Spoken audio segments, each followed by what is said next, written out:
Bienvenidos y bienvenidas a una nueva emisión de La Llave Psi.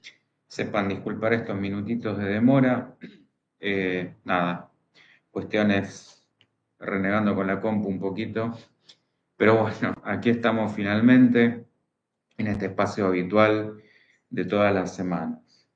Bueno, la idea es volver a reencontrarnos para seguir pensando, reflexionando, intercambiando en este entramado, interlineado, para que justamente podamos en estos entres, en estos espacios que vamos construyendo juntos, ir delineando alguna o no, alguna forma que siempre va a quedar abierta, alguna cuestión que nos vaya llevando a justamente esta idea de poder repensarnos sin por ahí alcanzar ningún lugar definido, ninguna respuesta, ninguna certeza, mucho menos. Pero bueno, que por lo menos vayamos, sí, desarrollando constructivamente un discernir, una reflexión crítica, un pensar profundo. Bueno, de esto se trata. De todas maneras, como siempre digo, en el cajón de los comentarios de YouTube van a encontrar todos los medios de contacto para conocer un poquito más. Por supuesto, va a estar la página y todas las demás redes para que puedan informarse acerca de todo lo que estoy ofreciendo actualmente. ¿Está? Bien. Ya están habilitados los chats. Hola Ana María, ¿cómo te va? Gracias siempre por estar ahí. Están habilitados los chats para todos los intercambios, preguntas, comentarios, opiniones, pedidos de temas, lo que ustedes quieran. Y una vez más, pedirles que se suscriban al canal, no cuesta nada, pero a mí me ayuda un montón para que esto se pueda seguir expandiendo, pueda seguir creciendo. Y de paso les lleguen las notificaciones de todos estos videos y puedan estar al tanto de lo que se va subiendo semana a semana. ¿Estamos? Bien.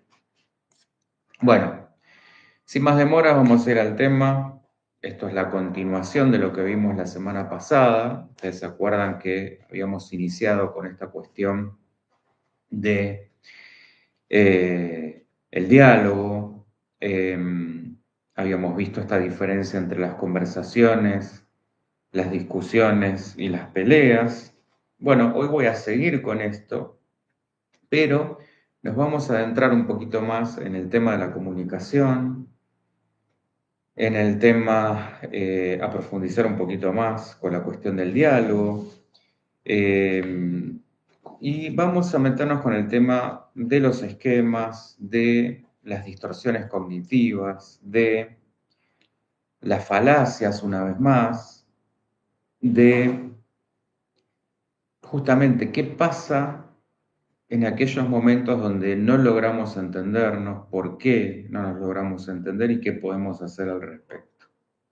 ¿Está? Bien.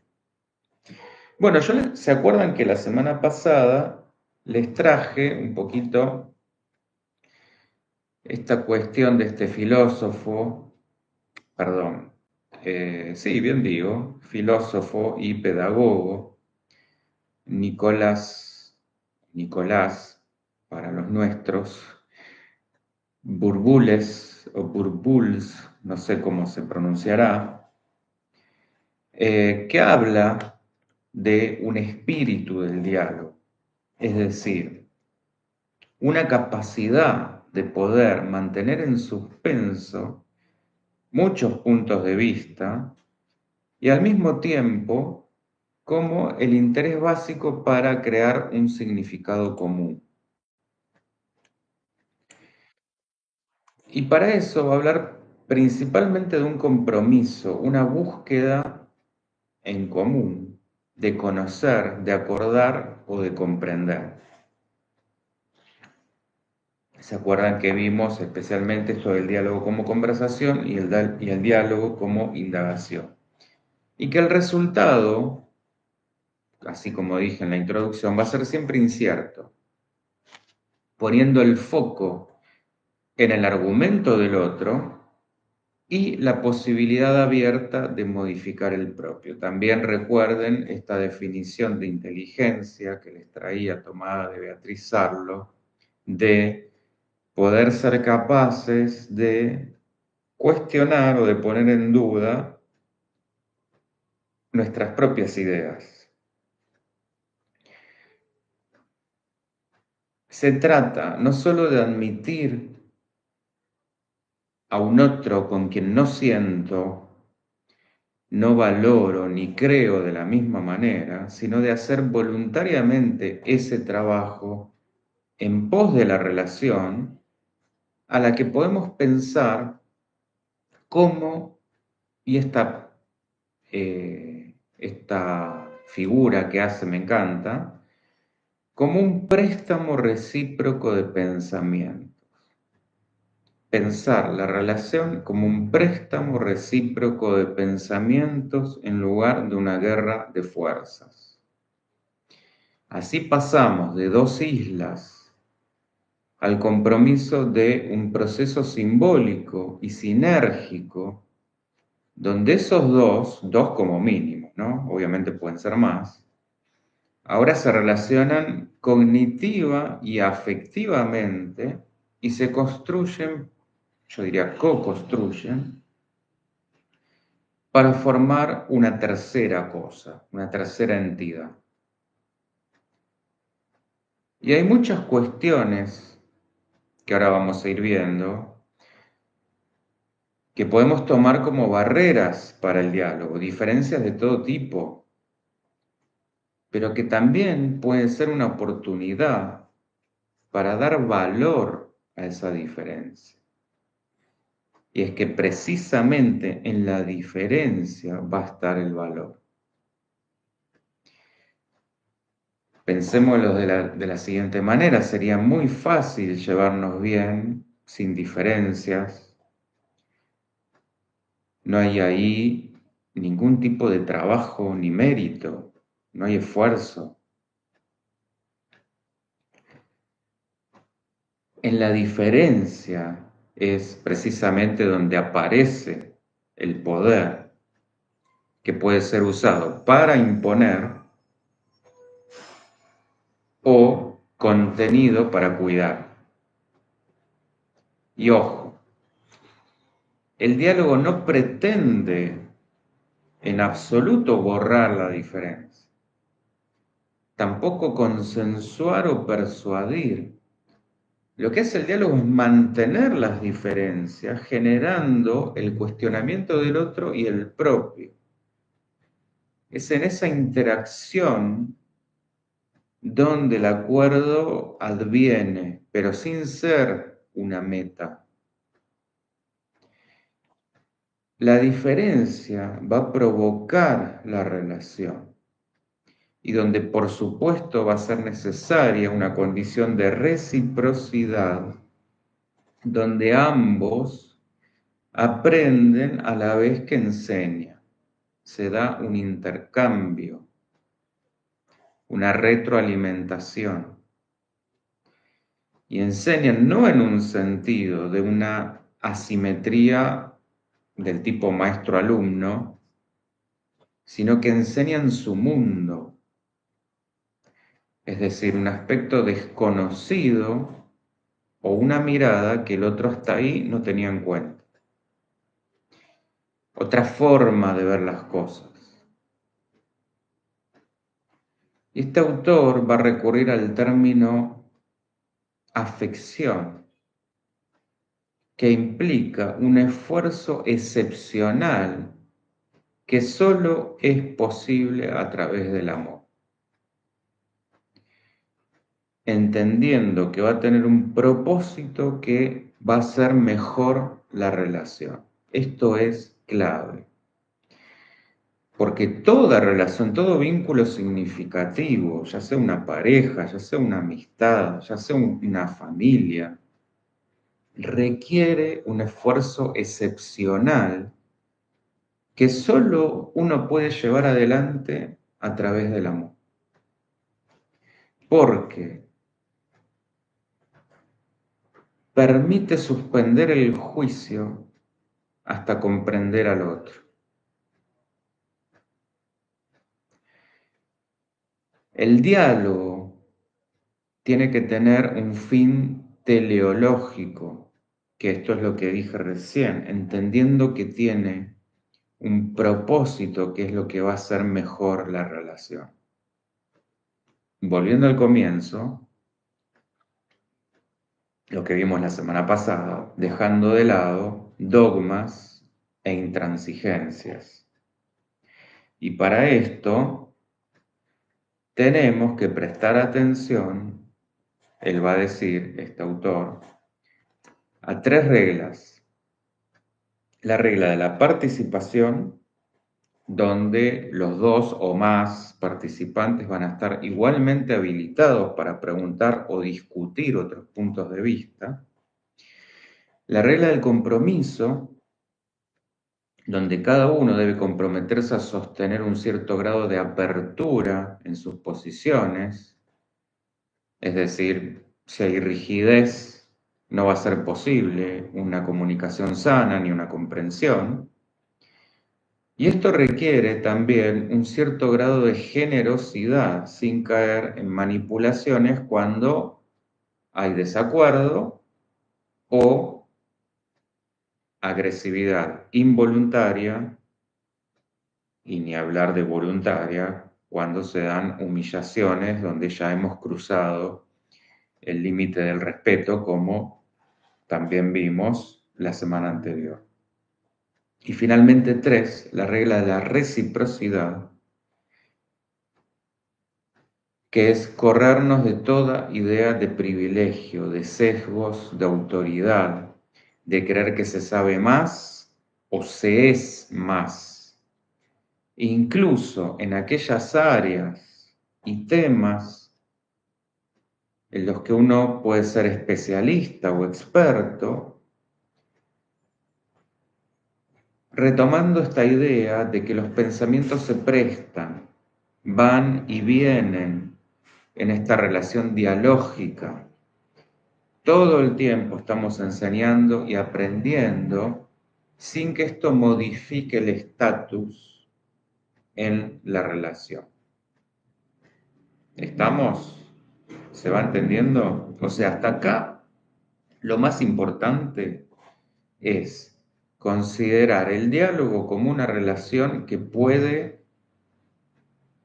de alguna manera atrapar a los participantes, en el buen sentido, en el fluir de un intercambio y cambiar su tono, su propósito y su rumbo gracias a las decisiones de cualquiera de los participantes. Y excluye que se vea el diálogo como un método que cualquiera de ellos pueda usar para manipular, que pueda utilizarlo justamente con un fin de dominio, de mal uso del poder. Las personas tienen que ser lo bastante parecidas para que la conversación sea posible y lo bastante diferentes para que valga la pena. Guárdense esto. Las personas tienen que ser lo bastante parecidas para que la conversación sea posible y lo bastante diferentes para que valga la pena. Ese es el equilibrio justo. Una conversación no va a ser crítica o transparente gracias a una listita de procedimientos. Los participantes tienen que aportar a la conversación la voluntad de ver las cosas de una manera crítica, que es otra vez lo que siempre recalco de este espacio. Y lo crítico, por supuesto, se apoya en uno y en el otro y en el conjunto, en el nosotros. Vamos a ver, si venimos bien hasta aquí, cuáles son los axiomas de la comunicación. Esto está tomado de la teoría general de la comunicación, mejor dicho, de la teoría de la comunicación humana, y que son 5 principios que nos van a ayudar a entender cómo se establece la comunicación entre 2 o más personas con sus dinámicas o posibles conflictos. Axiomas es como si fueran leyes. El primero de ellos es que es imposible no comunicar. Yo dije teoría general porque esto está tomado en realidad de la psicología sistémica. Por supuesto que se puede aplicar a todas y está la teoría general de los sistemas, por eso la confusión. La primera decía, imposible no comunicar. Es decir, la no comunicación es otra forma de comunicación. No hablar, si yo me quedara mudo, también comunica como forma de conducta. El sentido de lo no dicho lo determina el emisor, perdón, no lo determina el emisor, en este caso si yo lo hiciera, sino el receptor. Esto es la famosa, por ejemplo, indiferencia, ley de hielo, la agresión pasiva. El segundo punto, o el segundo axioma, es que toda comunicación va a tener un nivel de contenido y un nivel de relación. Esto es que tanto el lenguaje hablado como escrito representa el aspecto digital y esto sería la parte, digamos, del lenguaje no verbal, corporal o actitudinal,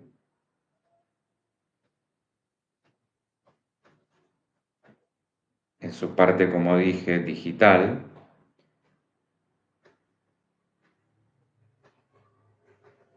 La digital, por supuesto, la que acabo de decir, ¿no? Lo hablado, lo escrito.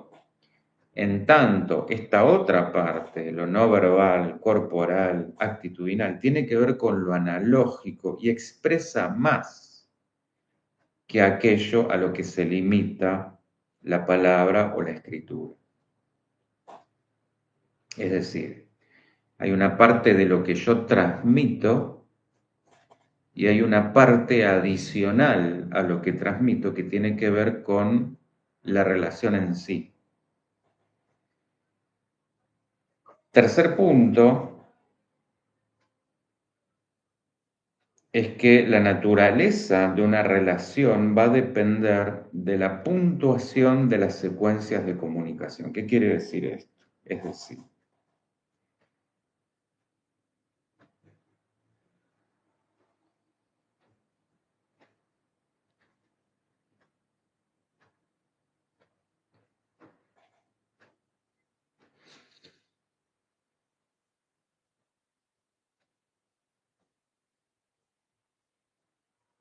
el contenido, y retomando el punto anterior, es lo que comunicamos, pero que va a estar influenciado por la relación con el otro.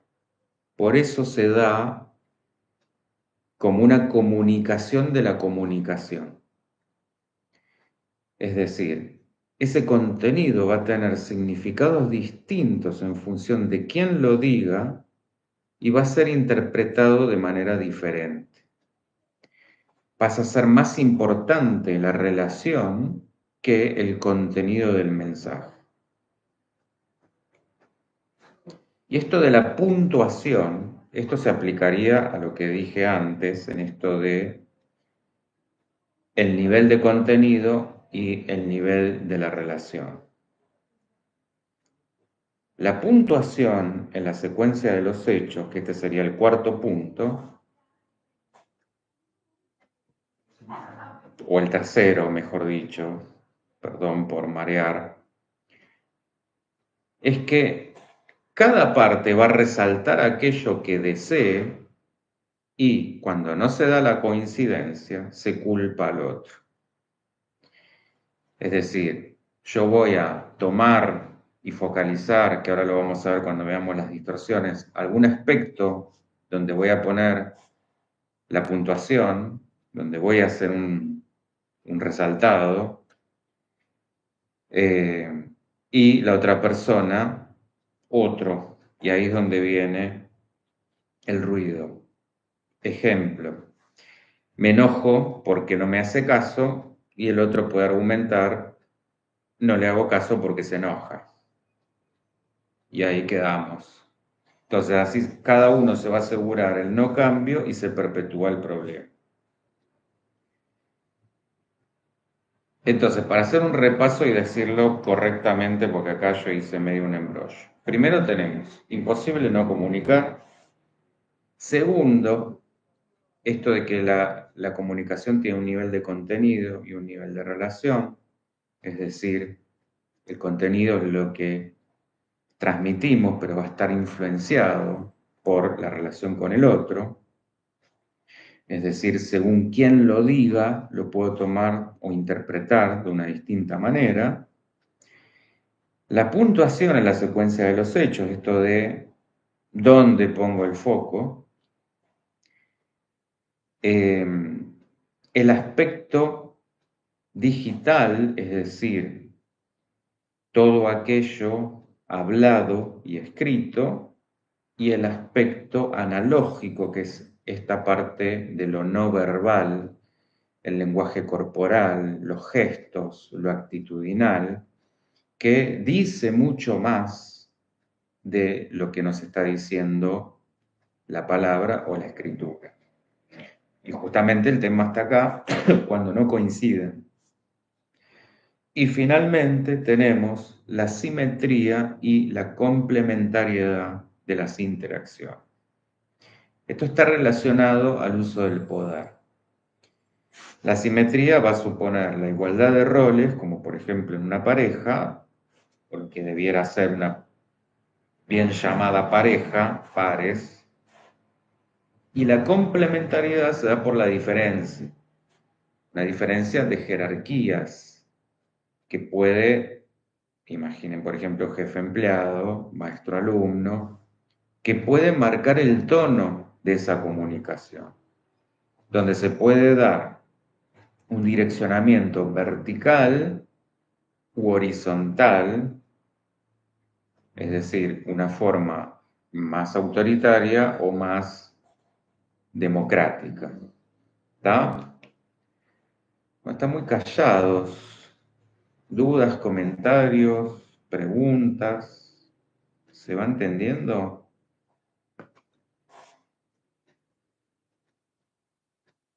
Bien. Y ahora nos vamos a ir metiendo con la parte racional, que ya un poquito hemos hablado de esto también la semana pasada. Pensemos que, y en esto apelo también a que recuperen o hagan memoria o vuelvan a ver la cuestión que venimos todo el hilo de aprender a pensar, donde hemos visto las falacias y todos los distintos tipos de malas argumentaciones. Si vamos a la frase pienso, luego existo, del filósofo René Descartes, todo esto resume la idea de que la existencia se va a demostrar a través del acto de pensar, formando el punto de partida de todo el pensamiento cartesiano y la base del racionalismo tal como la conocemos hasta hoy. Estamos hablando desde mediados del siglo XX, 1630 y pico, y cómo se ha constituido a partir de ahí, toda la lógica y toda la ciencia. Bueno, la psicología cognitiva va a coincidir en que primero ocurre una valoración de la situación, pensamiento, que luego desencadena una emoción. Todo esto, por supuesto, es casi en paralelo, imperceptible poder separar una de la otra. Y el objetivo de hoy es que vayamos recorriendo el camino hacia cómo se van formando lo que llamamos nuestros esquemas mentales y el sistema de creencias, especialmente los pensamientos distorsionados y las creencias irracionales, para poder aprender a detectarlos y hacer el camino opuesto, es decir, desarmarlos, porque son los que nos provocan malestar. Y esto está muy relacionado con lo que yo decía recién del tema de las falacias, pero no es lo mismo. La falacia es una mala argumentación, lo que me va a llevar a una mala conclusión. Las distorsiones cognitivas, como vamos a ver, son errores en el procesamiento de la información, que es fundamentalmente perceptivo a partir de nuestros esquemas. Pero antes de llegar a los esquemas, tenemos que hacernos una pregunta. ¿Es la creencia lo mismo que un mito? Recuerden todo lo que venimos hablando también sobre los mitos. Claro que no. El mito lo podemos definir como una historia fabulosa de tradición oral que va a explicar a través de la narración las acciones de seres que encarnan de una manera simbólica fuerzas de la naturaleza, aspectos de la condición humana, o como una historia imaginaria que altera las verdaderas cualidades de una persona o de una cosa y les da más valor del que tiene. En cambio, la creencia es una convicción, ya sea propia o dada por la cultura, a partir de tradiciones o mandatos que se apropian como verdades, aunque no tengan evidencia científica o lógica.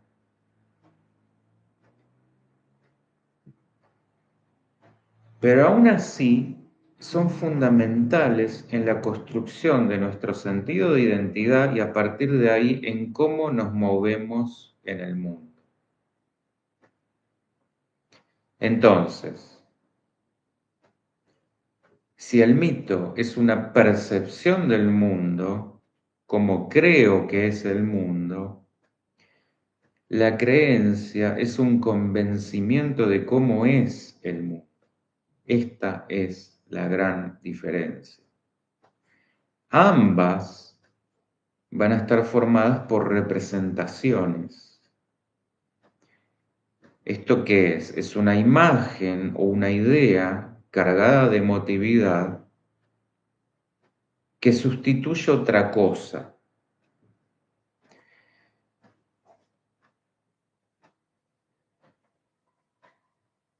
Desde la creencia está claro que lo que crea lo creo como realidad. Y desde el mito, aquella historia que yo me cuente representa simbólicamente un mensaje, una parábola que será la clave que dé sentido a mi mundo. Con esto que yo decía de la representación, que es, tomen representar como volver a presentar, es decir, montar una escena un como si, una suerte de teatro.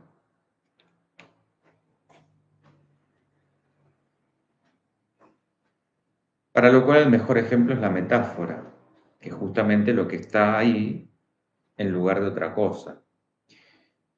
Ejemplo, una cosa es que si yo digo soy invencible y que me lo crea verdaderamente, lo cual estaría hablando de un delirio psicótico, y otra es decirlo en un sentido simbólico, metafórico, representacional. Es decir, tómenlo como, por ejemplo, no bajar nunca los brazos. ¿Se entiende?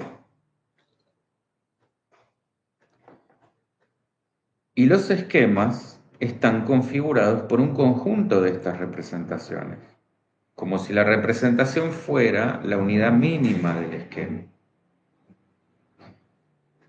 Podríamos definirlos como estructuras generales de conocimiento usados para la comprensión.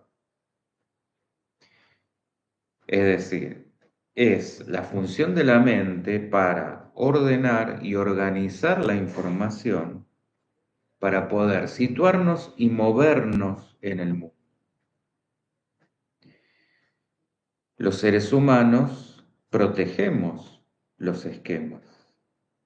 ¿Por qué? Porque nos informan qué son las cosas, qué son las situaciones, qué son las personas.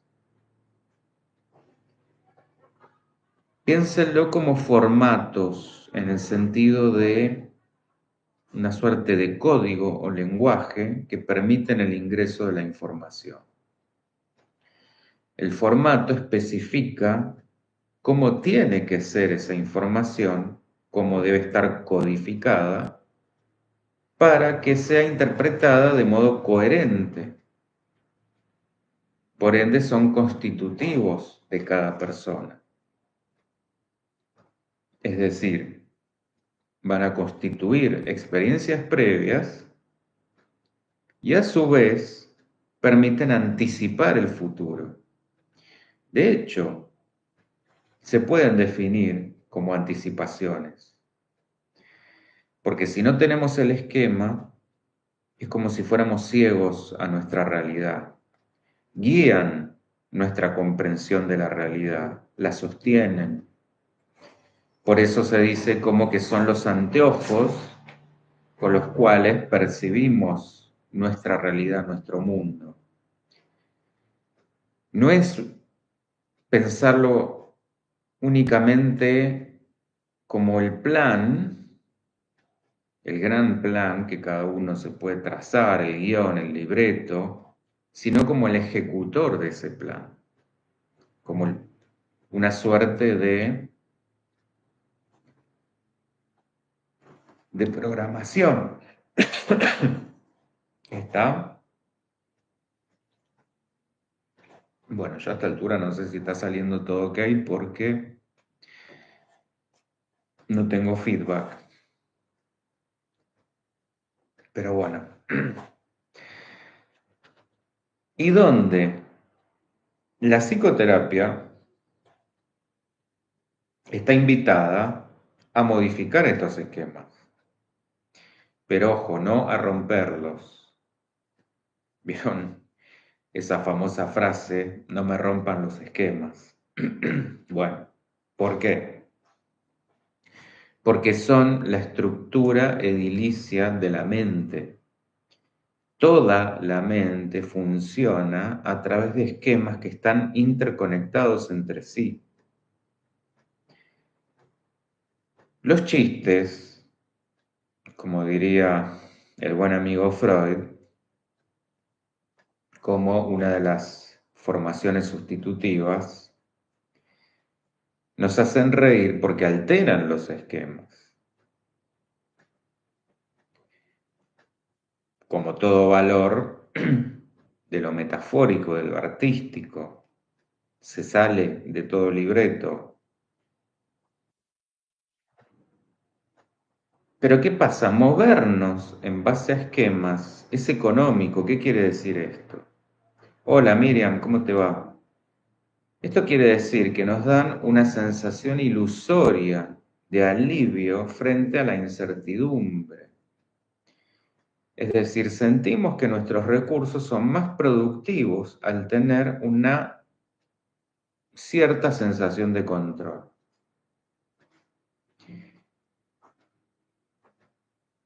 Algunos van a definir el trauma como vulnerar un esquema. Y esto tiene mucho sentido porque el trauma en psicoanálisis se entiende justamente como un evento que va a desbordar los recursos simbólicos de la persona para poder afrontar esa circunstancia.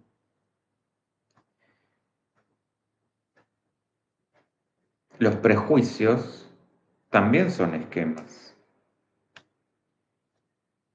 Y en terapia, por supuesto, lo que hacemos es trabajar con aquellos esquemas disfuncionales, porque no todos los esquemas son malos.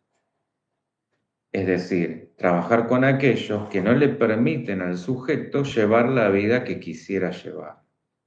Esta diferencia entre lo que soy y lo que pretendo ser. Por supuesto que, y esto creo que ya lo dije, son estructurantes y se van a agrupar de lo general a lo particular. Le van a dar sentido a la experiencia. Y es uno de los elementos fundamentales de la percepción. Esto también ya lo he mencionado. Por eso desarmarlos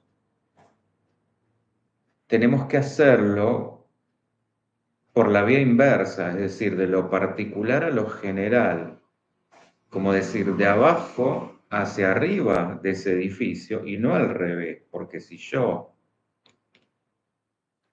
empiezo de arriba, que es donde está justamente los grandes mandatos, patrones, como queramos llamarlos, creencias más arraigadas, es como decir, desarmo mi sentido de identidad.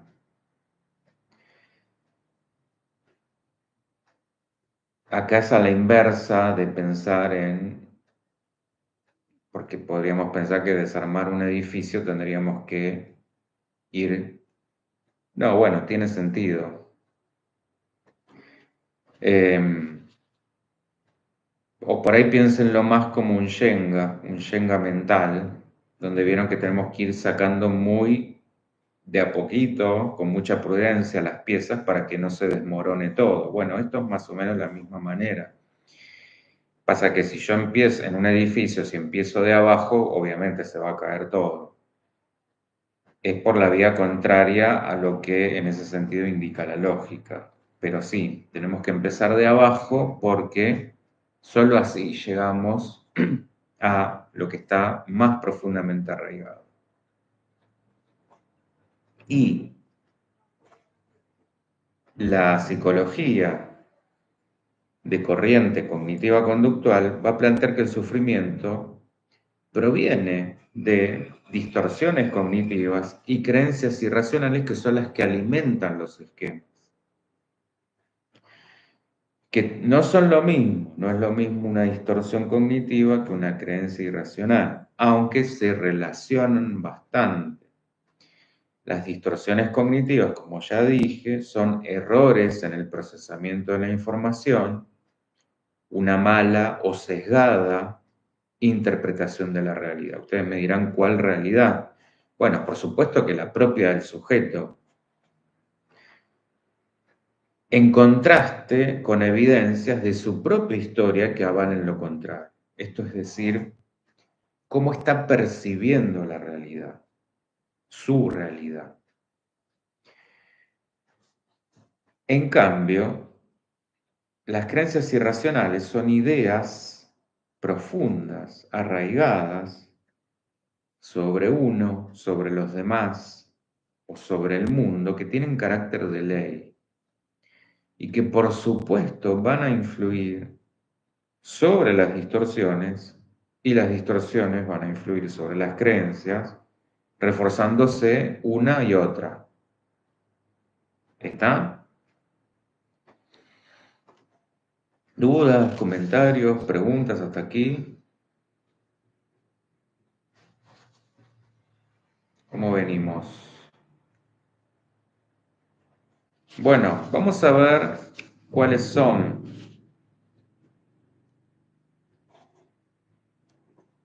Tenemos, por un lado, pensamiento polarizado o dicotómico, esto es al estilo todo o nada, lo que siempre venimos viendo como pensamiento binario. Interpretar justamente en términos absolutos, blanco-negro, sin grises. Y acá son comunes en lo cotidiano expresiones del tipo siempre, nunca, todos, nadie. Y esto se va a relacionar con la falacia del falso dilema, cuando vemos únicamente dos opciones y no hay más. Sobregeneralización, cuando tomamos una parte aislada como conclusión general. Esto en lógica se conoce como generalización apresurada o indebida. Ejemplo, soy un tonto, típico. Que por ahí uno puede ser torpe para determinadas cosas, y no porque sea intrínsecamente torpe, sino por falta de experiencia, por falta de interés, etcétera, etcétera, o por realmente falta de habilidad en una determinada cosa, pero eso no hace tonta a la persona en su conjunto, no la define. Abstracción selectiva o filtro mental, esto es poner el foco en algún aspecto mayormente negativo, dejando de lado otros. Ejemplo, me robaron y focalizo más en el valor material de lo perdido o en el hecho en sí, más que en mi bienestar integral.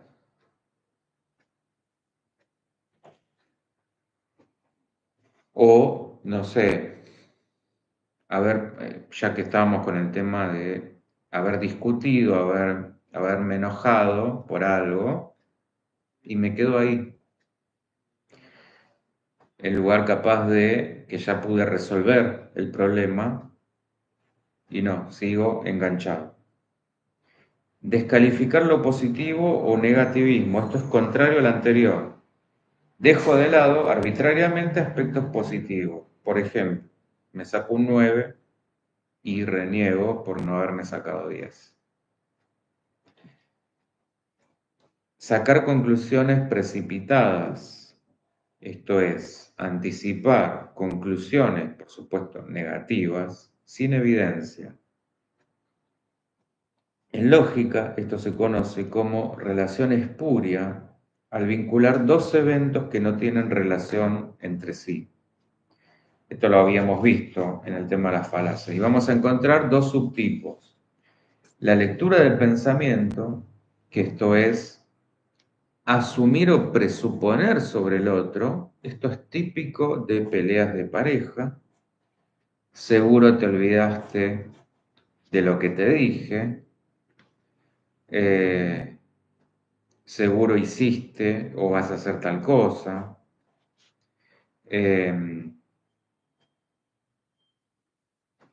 Tenés esa cara por tal otra, bueno, etc. Adivinación, esto es predecir o profetizar eventos que pudieran suceder y que son, por supuesto, generalmente catastróficos. Por ejemplo, no sé, voy a reprobar. Proyección, tomada del mecanismo de defensa freudiano, es decir, depositar en el otro aquello no tolerado en uno porque produce malestar. Y un ejemplo, el celoso que acusa a la pareja infiel.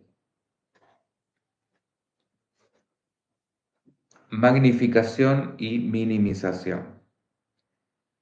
subestimar o sobreestimar situaciones o actitudes. Y también acá hay distintos subtipos. La visión de túnel o catastrófica, de vuelta, representarse el peor escenario posible, que habla de una baja tolerancia a la frustración.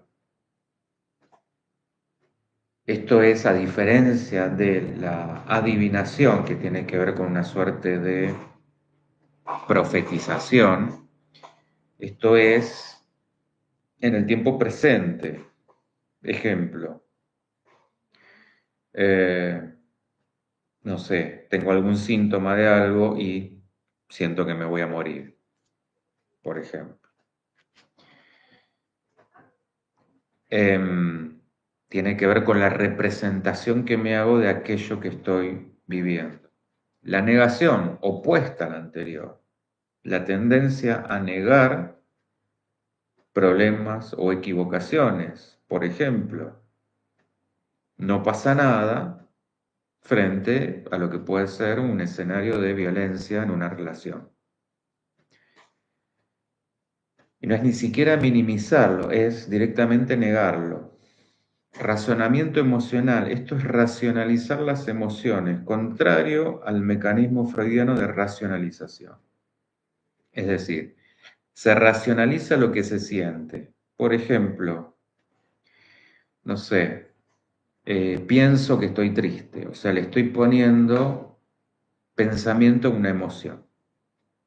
Asumir las emociones como una realidad psíquica.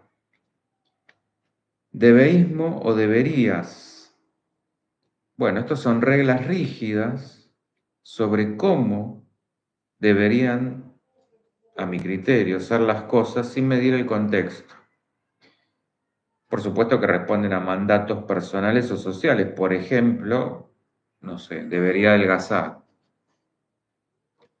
Etiquetado. Estos son etiquetas, valga la redundancia, asignadas en términos de vuelta absolutos, los típicos prejuicios o rótulos. Por ejemplo, no sé, los petizos no son atractivos. Personalización o falsa atribución. Atribuirse la causa de cuestiones que no tienen relación con uno. Típico de personas culposas o que tienen un sesgo de confirmación. Esto es focalizar solo en aquello que confirme nuestras creencias.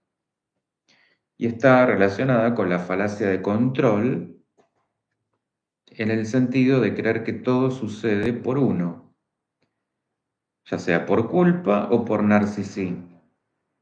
O, en el otro extremo, que uno es controlado por otros. Por ejemplo, no sé, cada vez que salgo llueve o tal persona me puede, este también famoso dicho, o sentir que justamente una persona está influenciando de una manera que tiene un poder sobre uno.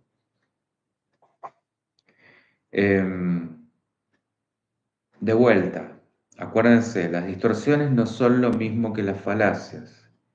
Las distorsiones tienen que ver con el funcionamiento del cerebro en base a cómo percibimos la realidad. Ahí lo que hay que acomodar es la percepción. En cambio, las falacias son errores de razonamiento en el discurso o en la forma de argumentar. Y ya que estábamos con las falacias, vamos a agregar algunas más a las que ya hemos visto. La falacia de justicia, esto es cuando juzgamos injusto todo aquello que va en contra de nuestros deseos, nuestras expectativas, y solo van las normas y los criterios propios. Hay un jurista y un filósofo, Hans Kelsen, que decía: la justicia es un mero ideal irracional. La falacia de cambio, esperar que el cambio venga de afuera, esto está muy relacionado con lo que vimos de pensamiento mágico. Pretender que una mudanza, una nueva pareja o lo que sea, nos va a dar ese cambio que por un ratito, por supuesto que nos puede hacer sentir tal cosa, pero es un cambio únicamente superficial.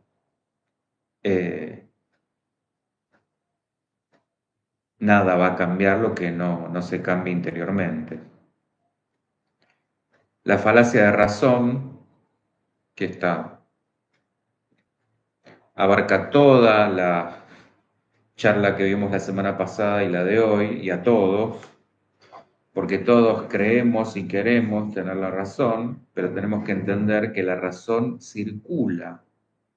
Es como el poder y como el deseo, debe circular y se debe trabajar, nunca imponerse o presuponerse. Y la falacia de recompensa divina, que es creer que las cosas se van a arreglar milagrosamente o por intervención cósmica, que en esto se funda un mal sentido de la esperanza, que nos deja a la espera, de vuelta, como vimos con la falacia de cambio, a la espera de que las cosas sean distintas sin hacer nada. ¿Está? Bueno, hoy vamos a dejar acá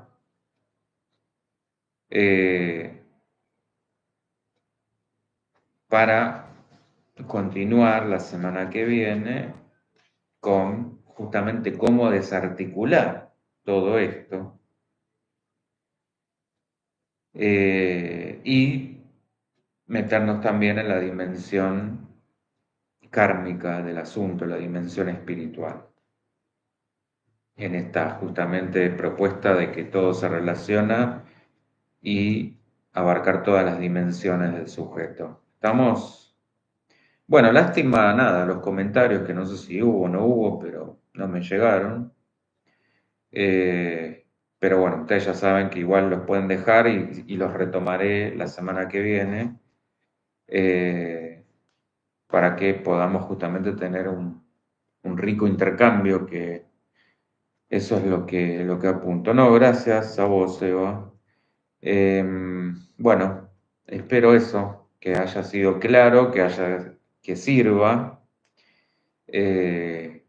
como para que justamente replanteemos nuestra forma de razonar, de pensar, de argumentar, porque en base a esto, y esto es lo que quiero que resaltar, esto es lo más importante, en base a todo esto es que decidimos, en base a esto tomamos decisiones, en base a esto nos relacionamos con el otro. Si yo pienso, aplicando todo lo que estuvimos viendo, Ana María, la justicia es un ideal irracional, lo hablamos la próxima. Bueno, dale. Mira, ya te doy un anticipo, y esto es por ahí una característica que veo mucho en los abogados, esta pretensión de justicia. El mundo es un lugar injusto, este mundo por lo menos es un lugar injusto por naturaleza. Entonces, si yo me detengo en juez y jurado y en ajusticiar lo que es injusto, y me refiero a desde pequeñas cosas a las grandes, como decir, bueno, ¿por qué existe desde las cosas que escapan a nuestro control, de por qué existe el mal en el mundo, por qué a la gente buena le pasan cosas malas, por qué mueren niños, por qué se enferman personas em, buenas, a cuestiones mucho más cercanas, como decir, bueno, ¿por qué tal persona, no sé, gana más o llega tarde y no se la reprende. Ana me dice, no está coordinado lo que hablas en la imagen con lo que se escucha. Ah, bueno, lástima. Ah, será por eso entonces. Bueno, qué raro.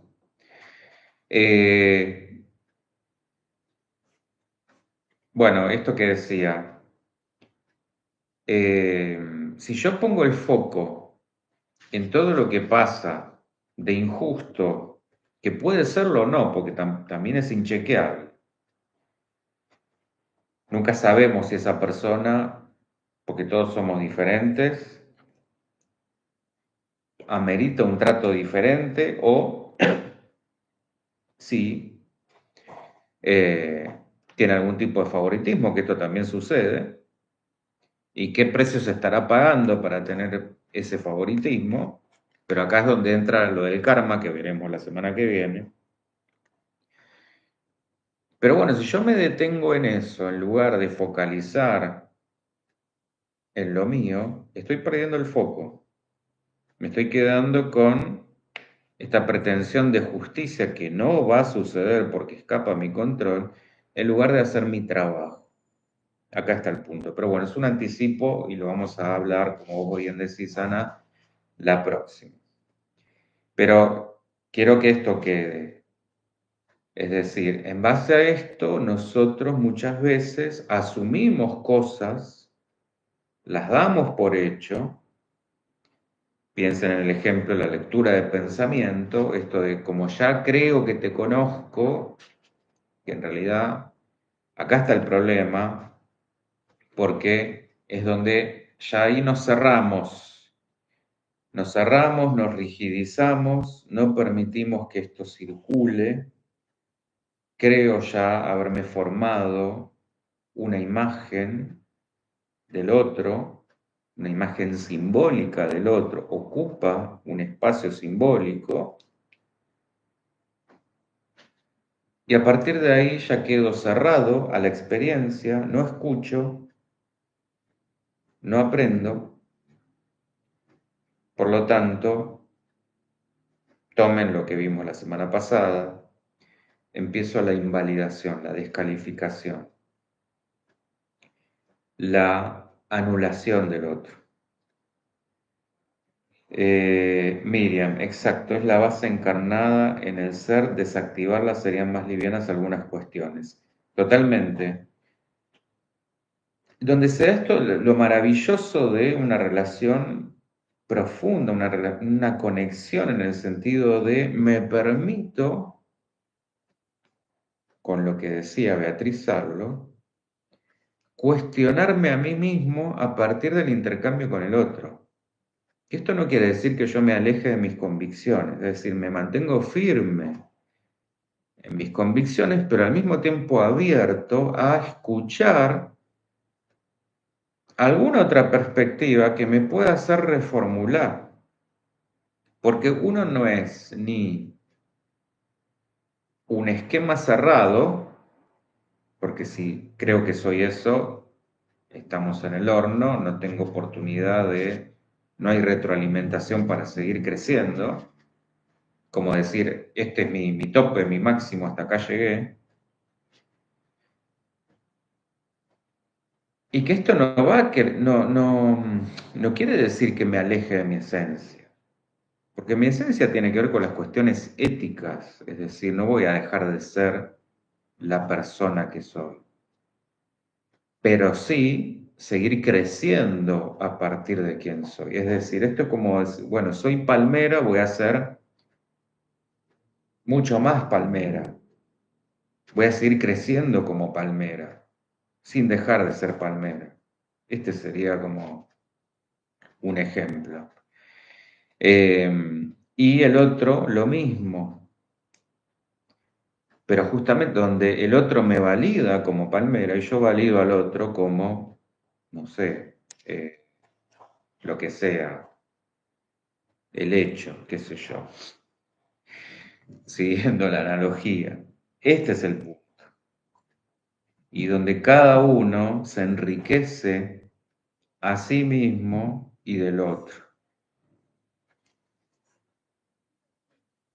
Pero para esto hay que hacer todo este trabajito de como desaprendernos de todo lo que sea, por supuesto, disfuncional, porque como dije, hay esquemas que vale la pena sostener y repetir, y hay otros que no. Y relacionenlo esto con lo que vimos de recordar, repetir y reelaborar. Está, pero bueno, lo vamos a seguir profundizando y delineando. Bien, bueno, al final aparecieron, me quedo tranquilo de que se venía escuchando, por lo menos, no sé si a tiempo o destiempo, pero por lo menos se venía escuchando. Bueno, gracias Ana María, Miriam, Eva, gracias por estar ahí. Y por supuesto todo lo que surja, y tomo esto de la, del ideal irracional, la justicia. Está la charla de injusticias también. Miriam, desde aceptarse, ver, darse cuenta, expando. Exacto, exactamente. La clave es la validación propia y del otro.